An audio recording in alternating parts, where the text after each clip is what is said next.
90s கிட்டாக இருந்தீங்கன்னா இந்த பிஜிஎம்லாம் கண்டிப்பாக நீங்கள் ஒரு டைம் ஆச்சு ரிங்டோனில் வச்சுருப்பீங்க. அவ்வளோ ஃபேமஸான பிஜிஎம்ஸாக இருந்துச்சு அந்த டைமில். ஒன்று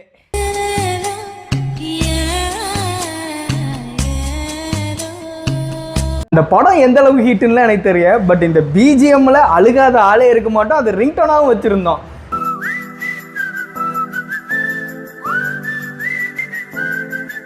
அடுத்தது என் ஃப்ரெண்டை போல யாரும் வச்சான். இந்த சாங்கை வைக்காத ஆட்கள் காலேஜ் டைமில் எவனுமே இருக்க மாட்டானுங்க.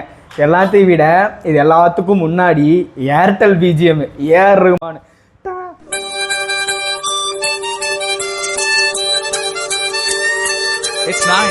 இதெல்லாம் கூட பிரச்சனை இல்லை.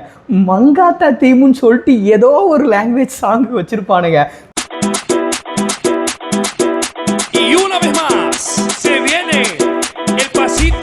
அந்த சாங்லாம் இப்போ நீங்கள் கேட்டு பாருங்களேன், கண்டிப்பாக உங்களை கூட்டிகிட்டு போய் ஒரு 2015-14 விட்டுரும். ட்ரை பண்ணி பாருங்க.